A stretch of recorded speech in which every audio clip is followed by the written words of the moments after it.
За сайн байцгаана уу. Ингээд та бүхэндээ энэ өдрийн мэндийг.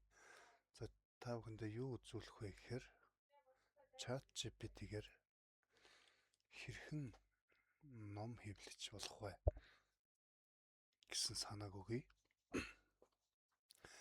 За ямар ч сан ингээд нэгдүгээрт ингээд үзлээ. Би хүүхдийн тухай гоё ном гаргамаар байна гэж ChatGPT дээр. Тэгээ ямар сайхан санаа. Хүүхдийн ном гаргах үнэхээр бүтээлч бас оронтой. За нэг иймэрхүү. Тэгээ номын зорилго ямар насны хүүхдэд 2-4, 5-7 тэгээ хоёрт нь хөлгийн агуулга боловсруулалт товч ойлгомжтой өгүүлбэр хэрэглээрэй гэж.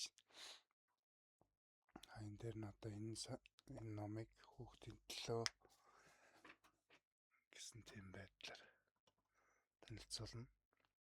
Тэгээд 3-т нь болохоор зураг дүрслэл. Хүүхдийн ном, зураг хамгийн чухал. За тэгээ хэвлэл гэх бүх юм нэрс гараад ирж байгаа. Хэвлэх ба түгээх Монголд хүүхдийн ном хэвлдэг газрууд олон бий. Хэрэг өсвөл бидэн толгойд хийж байгаа. За тэгээд хамгийн гол нь хурдан борлуулагдах номын санааг байж маш зөв санаа эцэг эхийн хэрэгцээтэй нийцэх.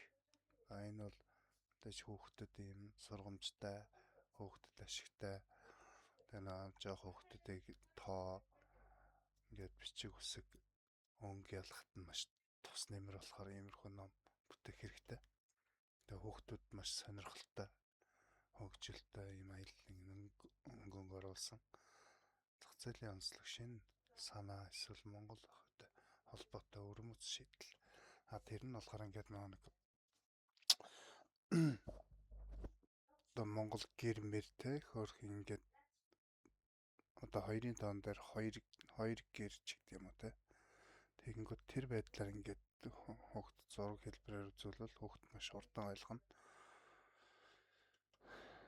Тэгээ хүүхдийн юунд одоо бүтээж сэтгэхүйд нь маш их өөр нөлөөтэй хурдцтай өснө гэж үг. Тэгээд Монгол өвлгөр орчин үеийн ингээд өвлгөр байж болно. Ингээд 3 санаа өгж байгаа. 3-4 санаа. 5 санаа өгж байгаа.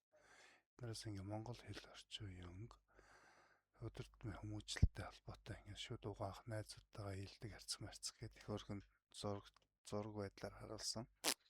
3-т нь болохоор ингээд тоо үсэг заах гэдэг.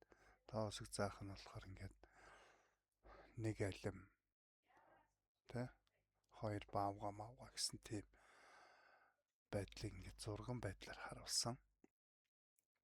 За тэгээ 3-т нь болохоор Монгол ах уламжлалтай холбоотой ингээд морьтон жаал малаад явдлын нэтрэг энэ одоо ингээд өгүүлэмжийн номны чинь нэр нь баггүй. Тэгээ цаашдаа интерактив ном хуулдаг мол наадаг өнгө буддаг те ингээд тоом өсөг үг мөг бичдэг тийм ном. За тэгээд тренд болж байгаа чиглэл нь сэтгэл зүйн боловсрол уурс үед яах вэ? Айдасгүй зөрөгтэй жаал гэх мэт ингээл хүүхдийн сэтгүүх хөгжүүлэхэр иймэрхүү ном бүтээвэл маш их зүгээр. Тэгэнгүүт ингээ хэрэг танд борлуулалт сайтай хүүхдийн жишээ нь 20 удастай зураг текст харьцаа ямар төрлийн дөр хэлбэртэй гаргаж өгч чаднаа гэж.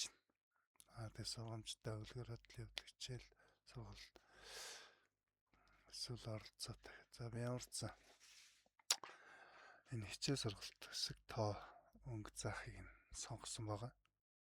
3. Тэгэнгүүт нэг иймэрхүү эцэгчид хөгдөлтэй анхны мэдлэг сонирхолтой тоглоом шиг байдлаар хийх хүсдэг учраас хурдан борлуулдаг гэж.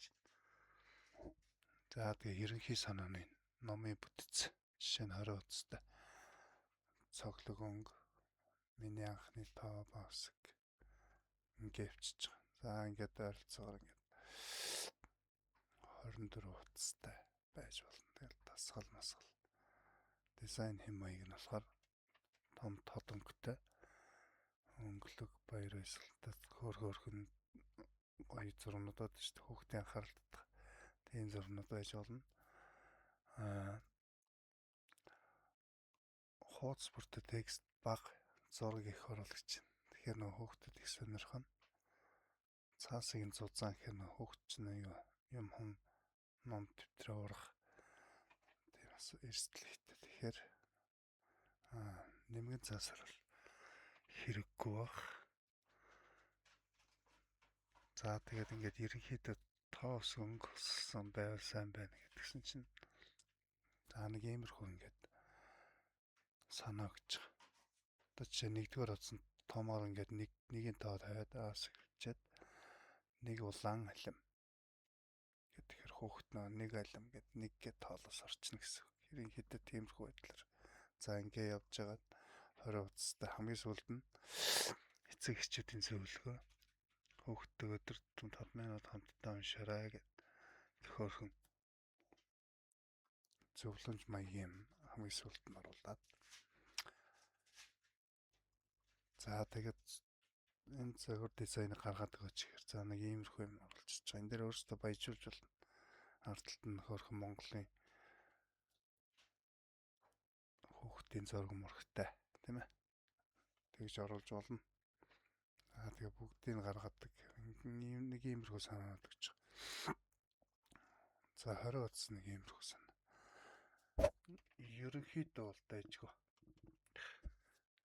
Тэгээ нэг яхаа нэг том асуудал нь хэвлэл бай. Хэвлэлийг бол тэгэл ном хэвлэлийн газар хямдхан хэвлүүлчих болно да. За тэгээд та бүхнийхээ номын бизнест амжилт хүсье. Дараагийн дугаарт уулзъя баяртай guys.